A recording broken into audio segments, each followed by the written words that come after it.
Again, thank you so much for spending some time with me today. We've gotten to know each other a little bit over the past Yeah. a couple years, but I always appreciate getting to have these chances to learn more about your story and hear, how you've gotten to where you are today. And especially for our viewers, I think a lot of them learn from these experiences that other people have been through, because so many of them think that they're going to end up in one job or another, but there's all these different opportunities and things that happen along the way. So I'd love to hear a bit about your journey, Fabio, and just some of the stops you made along the way and the things you've learned. That's very kind. Thank you, Imran. I really appreciate this opportunity. And I think I watched a couple of videos from colleagues. I think Gillian spoke recently, which I have Yes. much respect for her. And she's, how can I match her? She's really like an amazing professional. But anyway, so maybe should I start Yes, telling a please little go bit? ahead. Yeah. So, yeah, Imran. So again, thank you for having me. I would like to share with you some of the nuggets of my career, but let me maybe start with context. So I study business. I mean, I'm Brazilian originally. I study business administration in Brazil. During that time, you could study kind of afternoon, evening. So I did that, which allowed me to work during the time that I was at university.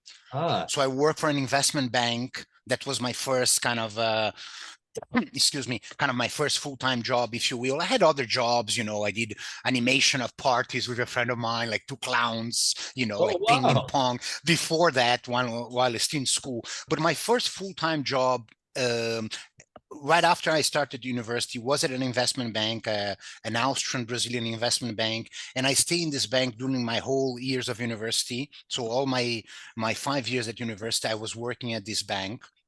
Then after that, Imran, after these 5 years, and I think I was on the fourth, so I was a trainee, and then I think on the fourth year, I became a full-time employee. But I'm saying that because I decided to leave the bank right after I graduated, which was my first bonus, right? So, and you know how it is, the Right. financial markets, you have like, a salary, but you also have an incentive on a yearly basis. And I'm saying that because for my parents, for example, they said, man, you're just leaving now that you're starting to eat the steak. You ate the potatoes. Now you're going for the steak and you're going to leave. And I did actually. So I collected my first bonus and I left a little bit after that. And I was already scuba diving in Brazil. And that's important because when I'm saying I left, so it coincided that I'm graduating at university. I got my bonus, so I got a bit of money, and I already had the plan to go travel, become a diving instructor and teach scuba diving. That was my idea. And this was 1995, Imran. So 1995, I completed my university, I got my degree, I got my bonus, as I said, and a few months after that, I left Brazil and I started traveling. And so my first stop was Egypt.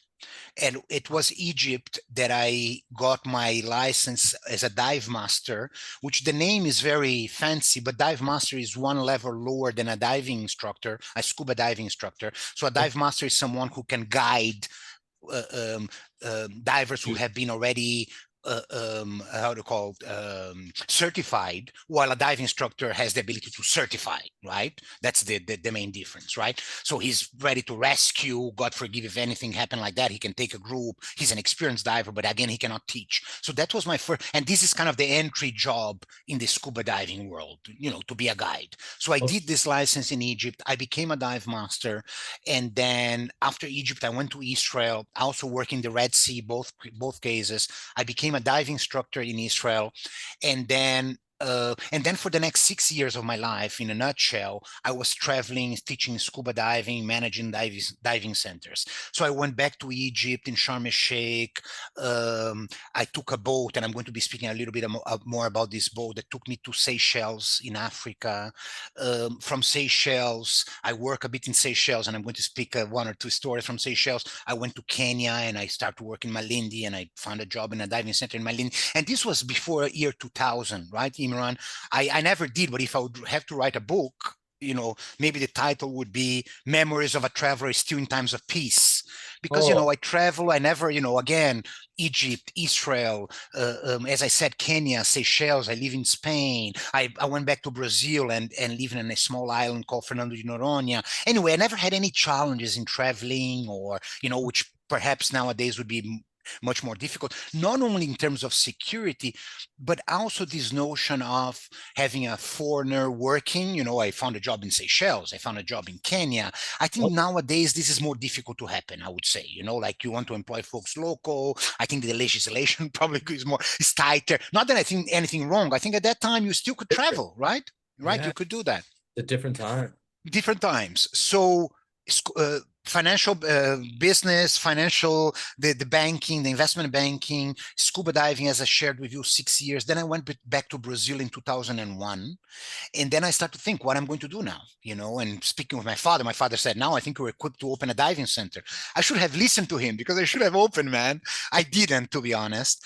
And after a while, I found a job with the Brazilian support system for the micro and small business, some type of futurepreneur that we have here in Toronto, Oh like the yeah, largest capacity building and funder of entrepreneurship in the country.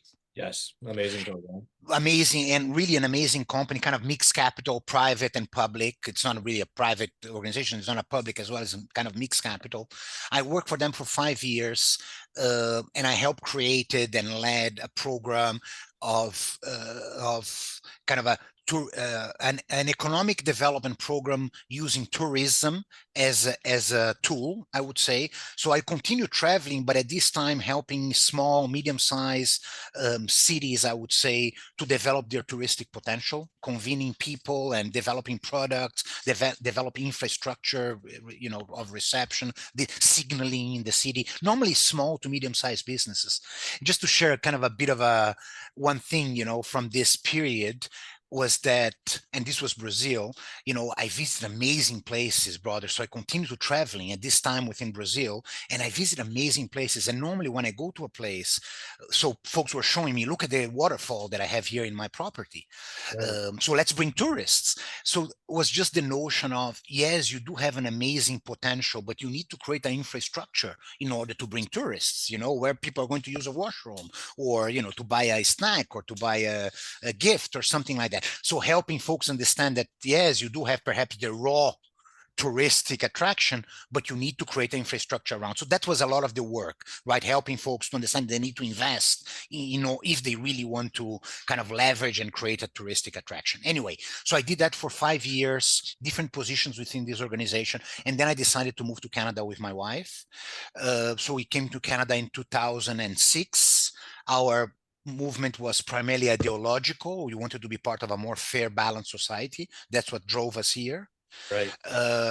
And then, so yeah, so then I found a job. So my first couple of years, I had jobs that were not really aligned with what I wanted to do, which was to continue to be a socioeconomic development agent. That's how I see myself, and I still see myself as such. Yeah. So for a couple of years, I worked in different jobs. I worked for a medical research company, which sounds also very sexy, but actually, doing calls to investigate the usage of materials used in the implementation of stents, of coronary stents, just making calls to hospital, trying to understand what they're using in terms of materials, kind of mercadological, if you want, research, not very difficult, the kind of difficult work, or I didn't like to do it, to be honest. And then after 2 years, Wood Green Community Services, which is a large agency in the city of Toronto, gave me Great. an opportunity, I would say, to re-enter our community service sector. So I worked for them for 4 years. Then I worked for the Pan Am Games as part of on the steering committee of the Pan Am Games, as part of their community outreach team. And then I came to United Way 10 years ago, which I'm still happily, employed by United Way in different capacities too, the last 10 years. So in a nutshell, like my kind of business background, if you will, financial investment banking, then my traveling years, and then landing in my socioeconomic development hat, which I feel that's where I landed, and I want to continue there. Oh my Dan, brother, in terms of kind of learnings, I think was nice because in preparation for this call made me review, especially my traveling years, which was God. amazing, to It be sounds honest. amazing, Fabio. It's truly Really, right? Thank you, brother. I'll share some pictures with you. This is many years ago, as I said, I was traveling from 1995 to 2001. This was the 6 years that I was traveling. And and then I was thinking again some of the nuggets or some things that happened. So one thing, maybe I would like to start with this notion of being open to being derailed. Like you have a plan in your mind, you have a vision, which I think we should ideally have, and then suddenly we have opportunities, things that emerge to us that you can say yes or no. And I want to mention two that I said no, maybe I regretted a bit, to be honest, at least a bit, and two that I said yes. So the two that I said no, let me start with two things again that I had. One of them, I was in a hotel management school. I didn't mention to you, but in this all these years, I also did a postgrad in hotel management. So when I was traveling as a diving instructor, I like to travel. I like the idea of being with foreigners, and so I said, why? And I'm getting tired of scuba diving. So I said, why don't I go study kind of hospitality management? Maybe we'll go work in hotels and these things. So I did a 1 year postgrad in Switzerland, actually. Wow. And in this hotel school, I met someone from China, and it was my colleague in class. And she said, Fabio, would you like to come to China for 3 months? I'm the general manager of a hotel in a kind of a trendy beach touristic attraction in China. Would you like to come to the hotel? And you are going to make our dining room, our restaurant, very kind of Brazilian, from the food to the decoration for 3 months. I want to give a Brazilian vibe to my restaurant, and I want you to be in charge of that. Of course, you're not going to be cooking, but maybe you're going to get the recipes. You're going to, speak to our cooks, and Yeah, I'm going to give you a budget and all of that. So at that time I had a girlfriend, Imran, and I said no. I didn't think too much about it, but I could have had the opportunity to be perhaps in 3 months in China, doing a different thing. And at that time, I still within my career plans. At that time, I still thought that perhaps I'm going to work in a hotel after I finish that. This was an opportunity. I didn't take it. The other one that came to my mind is while I was working for the Pan Am Games, I got in touch, and I was kind of leading the nonprofits connections of the game. I was leading a program for nonprofits to connect with the game, right? So you have all the sponsorship for the for profits, and so this is a different department. But if it was a nonprofit, libraries, schools that wanted to connect, I was the point person of the Pan Am Games. So I was speaking to a large educational organization, American organization, educational nonprofit that work around books in America, like large one, and became even larger. And talking, of course, about the Pan Am Games and swags and opportunities to help us promote and, kind of dual visibility. They help us gain visibility. We'll help them, to gain visibility too. And then after a couple of meetings, we scheduled a third one. Again, just talking about the games, she right. told me, Fabio, would you be interested to launch my program, what I do in the US and starting to do in Canada, in Latin America? Wow. Which was connected to books, again, first books and distribution of books and all of that, something like that, right? And although it touched my heart, I said, that's an interesting thing. We still with the kind of realm of community work and community development, definitely connected to that, was a nonprofit. But again, brother, at that time, maybe my focus was in the games. I also am still to date. I mean, I love my home country, but I don't want to go back. I love where I am. My family's here. So I didn't even consider, I thought, maybe I don't want to go to Brazil or to Latin America. Anyway, but it would have been an amazing opportunity to Imran, to be honest, right? It was a solid At thing. least be offered. Yeah, exactly. So those are kind of two that I didn't accept. Now, other two that I accepted was one interesting was in Seychelles, as I told you. So I took a boat. I was living in Sharm el Sheikh, teaching scuba diving, an opportunity to go to Seychelles by boat. And the idea was that we're leaving Sharm el Sheikh. We're going to travel 40 days to Seychelles. And then when we get to By boat. Seychelles, sorry? By boat, 40 By days on. boat, by boat, 40 days by boat, like 9 to 10 knots. It was a slow boat, or relatively slow boat, engine boat. And the idea was that this boat was going to be used for liveaboards, right? To take guests in the Seychelles Islands and to go to special places where, you know, we stay in the boat and you dive, you know. And at that time I was hired to be in the boat as a deckhand, not as a diving instructor, which maybe I would have stayed. But I was a deckhand, and I don't know if you know, I mean, I didn't know, deckhands is the ones who do the hard jobs in the boat, you know, the rope and two things. I never been handy, and I never did that before. So I end up doing the worst job of, you know, like carry things from there to there. That was Fabio, because my other deckhands were kind of more experienced than I, could do things that I couldn't do, you know. Sales and that kind of stuff. Anyway, so when we arrived in Seychelles, you know, like immigration, all of that, and I said to the owner of the boat, I don't think I want to stay, you know, I want to leave. And he said, okay, that's fine. You want to leave? That's fine. And what are you going to do? I said, I don't know. And this was maybe 1997, Imran. There was no internet. I didn't know exactly what was Seychelles or where I'm going to stay. I didn't know anything, brother. About I had a bird. I read in the book during the trip.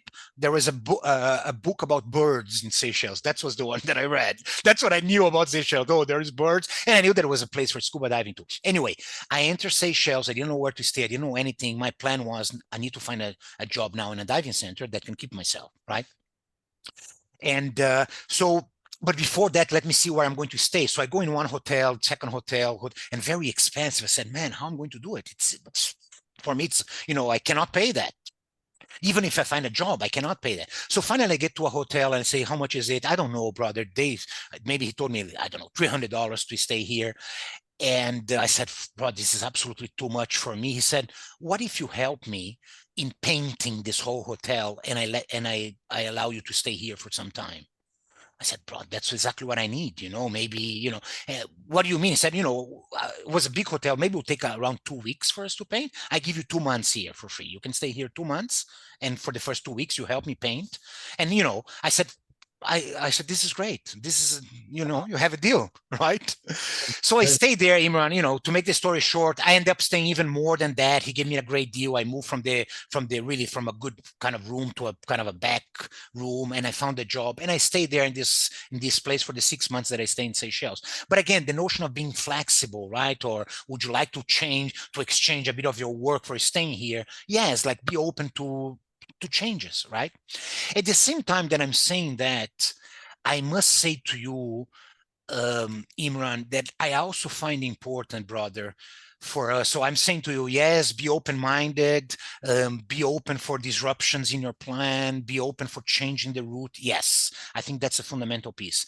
At the same time, I think it's important for us to be intentional in how we explain that the jobs that we're taking are helping equip us for our future, right? Again, and you can take a job that it's kind of not really aligned, but intentionally you should respond to yourself, in my view, is this equipping me, contributing me for where I want to go? You know, even if it sounds as a different thing. So am I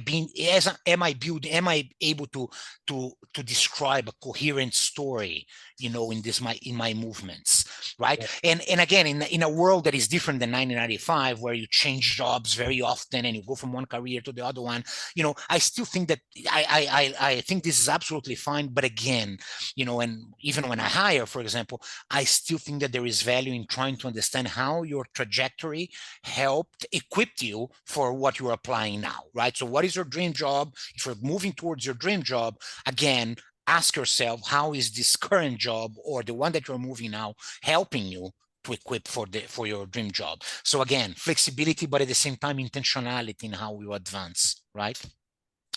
Am I speaking too much, No, Imran? not Or at all, Fabio. I am blown away by this story. oh, come I can't on. believe I can't Oh, believe this is a true story. And it's why I asked this question, because I I mean, I had a sense that you had an interesting background, Fabio, but I had no idea that these were the things you had done. And I have questions certainly, but I think you have one other example of a time you said yes.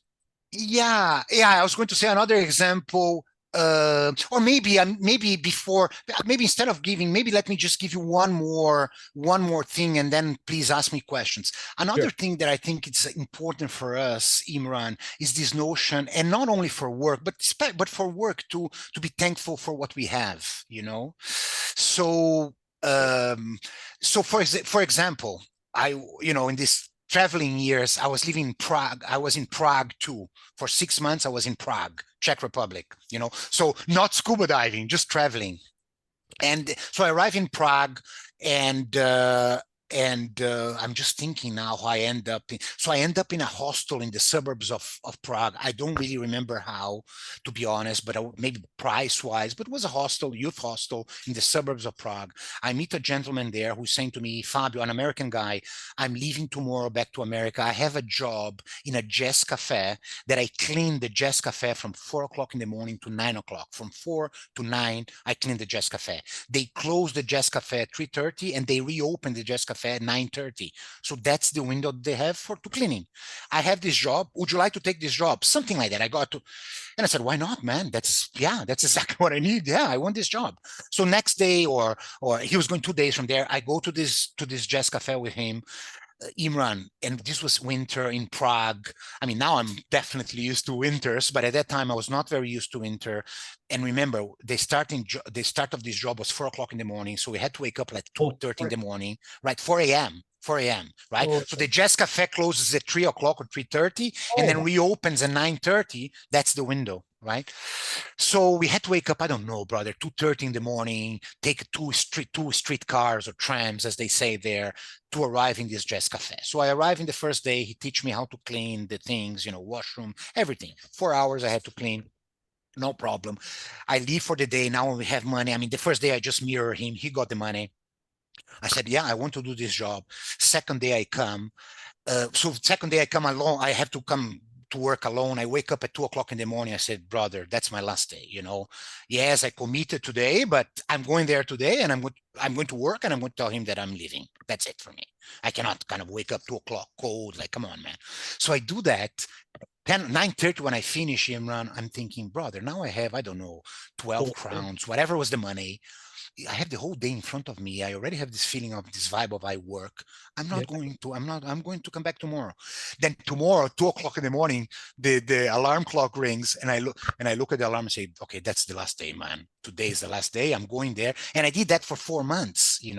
So for 4 months, I did that. And at the end of the day, at 9:30, I'm thankful for what I have, brother. Look, man, I have again some money in my pocket. I have already this vibe of I worked. It's 9:30. I have the day in front of me. I'm thankful. I'm thankful for this job. Although again, precarious job, like minimum paid, but for me at that moment was fine. So again, be thankful to what you have expectations, have dreams, and work towards them, but be thankful. Do the conscious exercise of being thankful for what you have, in life and at work too. So that's kind of a couple of stories that made Oh, me reflect about that. Yeah. that is incredible. It's just incredible, Fabio. You should write the book because Oh, come on. I mean these are I don't know what to say. I'm a bit speechless, Fabio. This is Oh, an Imran, come on. unbelievable story. Seriously, seriously. I mean, I could ask you questions, I think, for the next hour, Please. even though I know I only have about 5 more minutes of your time. But first of all, I have to say that my family is from Kenya and would travel to the Oh, Seychelles all the time because my great aunt owned a hotel in the Seychelles. amazing, man. So I Amazing. wonder if there's any chance you had stopped by um, where she used to the building she used to own there. And it's a conversation for another time. But I think the first question I have to ask you is I think so many people want to do what you've done. You know, just follow their heart really. And I choose heart over passion because it feels like you decided there was something you wanted to do, whether it was investment banking early on, traveling later, or being in the sector you're in now, and you really committed to it kind of despite what maybe other people were telling you. And I think a lot of people hold themselves back from doing something, let's just say like traveling. So do you have any advice for people who might want to, finish a job and explore and travel and do something like that while, in your case, you still managed to gain tons of incredible work experience. And it's part of a second question I want to ask you. But before we get to that, do you have advice for people that, they want to step into something new and different, like traveling, for example? Any guidance for them? Sure. Thank you, Imran, for the question. So look, brother, first I must say to you and to your listeners that I paid a price for the life that I took. Like took me longer to potentially to advance in my career. During the times that most of my friends that also study business continuing the investment banking that I left, and I was in Malindi or in Mombasa or in Mahe or so for years. And remember when I went back to Brazil, then I found a job that was very meaningful within the Brazilian support system. But again, I must say to you that I paid a price for being less thoughtful about my movements, my what I did, and I did for 6 years. So it was a long period. It's different. So my advice is, if you're going for a year, I don't even think that you need to think too much. If you have the means, the financial means, to go for a year, I think that is, the experience that you're going to gain will easily fit what I said before. I think you'll be able to articulate how this year experience is going to help you in equip you for whatever you want to do. I have no doubt about that. Now, it becomes a bit more dangerous if these periods start to become longer, right? If you go, let's say 2, 3 years, if you detach from, then I think it becomes more difficult for you to reintegrate to the labor market, to be honest, right? Unless I think you do very intentional, you're going to travel, but maybe you can already find a volunteer position within the field that you want to do it. Maybe my advice would be, is there a compromise that you can do, that will help you fulfill this eager to visit other places, to meet different people, experience other cultures, but at the same time intentionally continue to build your capacity and equip yourself. I think that's maybe my advice. Be intentional in how you're going to be doing that. Again, if it's a short period of time, just go and enjoy freely. But if it's a longer period of time, I think my advice would be a bit more intentional, right? In That's kind of connecting the dots of what you are doing.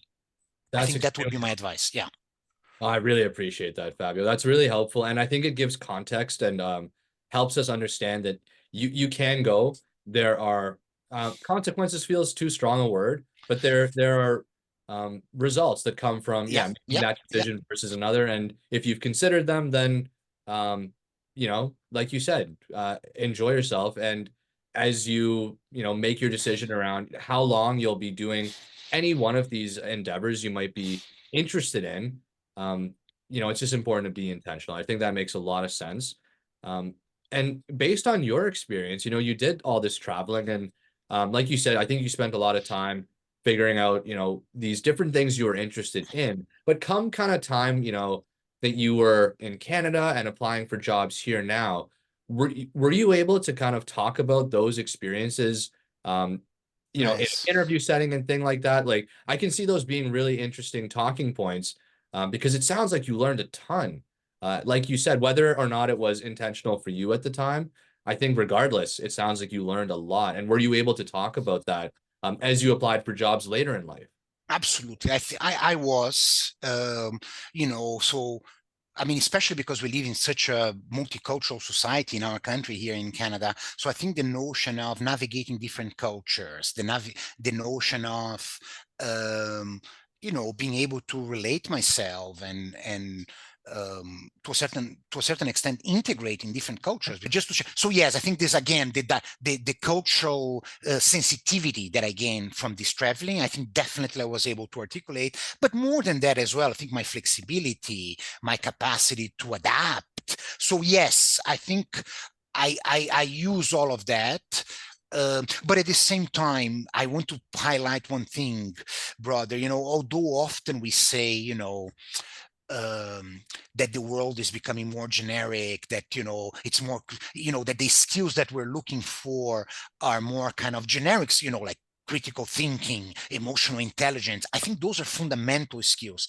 That said, Imran, I think it's a lie to say that we're still not looking for specialists, that we're still not looking for technicalities. Yes, amazing. You need, as I said, soft skills are fundamental, are deal breakers. I'm not removing the weight of that. But alone, they're also not enough. You need to combine that with some technical knowledge of whatever you want to be, in IT or in marketing, in my area, in the community sector. Then, even then, just to give an example, I mentor a few folks. I was talking to a mentor recently, or to a mentee recently, and he said to me, and although I have a mentor too, but from a mentee, and he told me, Fabio, I think I can do any job in the community service sector. I told him, brother, any job is no job. There is not such a thing. I can do what job really you're equipped to do, and if you're not equipped, how you're going to continue equipping yourself to become competitive for this job.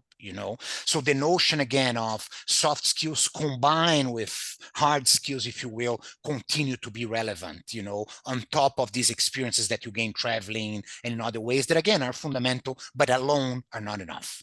That's very clarifying as well, and it makes perfect sense.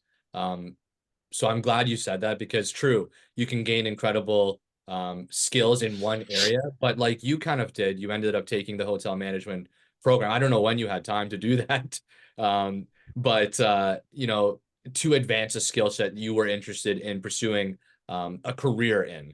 So even though you were doing all this great meeting people, you even found it important to Perfect. find schooling and to Perfect. education. I see what you mean. Uh, Perfect. Although I never used, right, Imran, I graduated, and then after I never really, I did my internship in a hotel, but that's a clear example. I think you got it perfectly.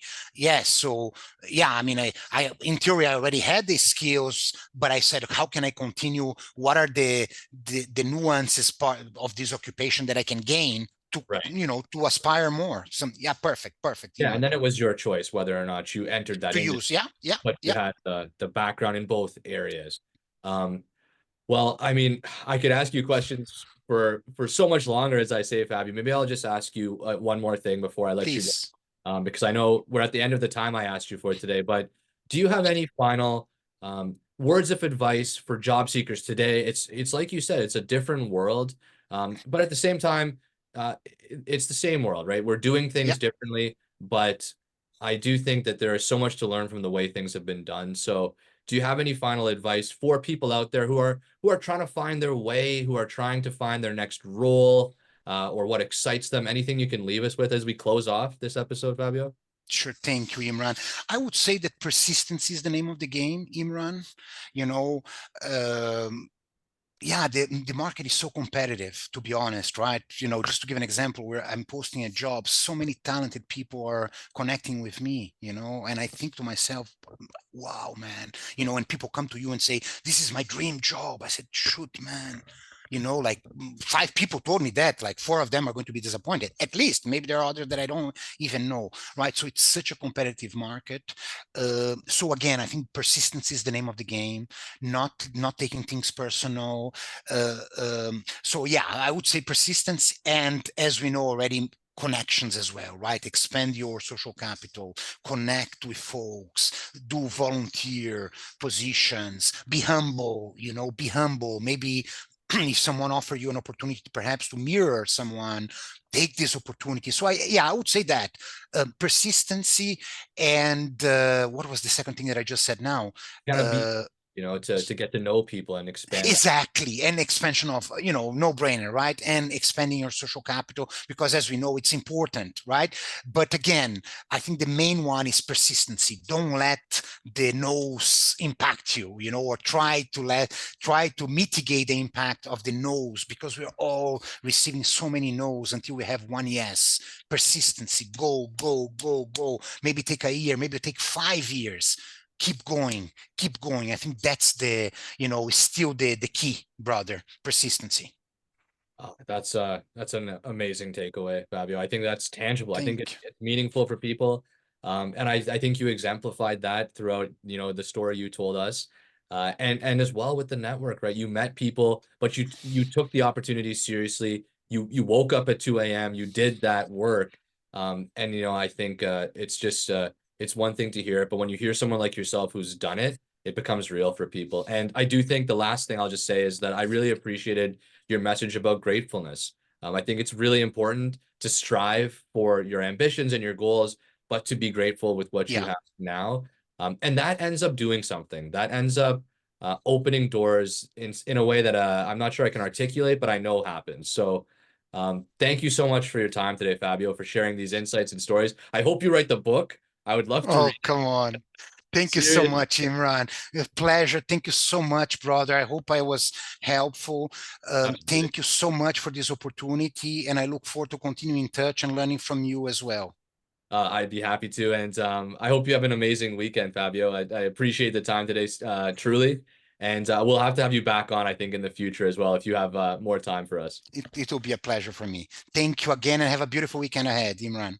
You as well, Fabio. Talk soon. Bye. Talk soon. Bye bye. Ciao.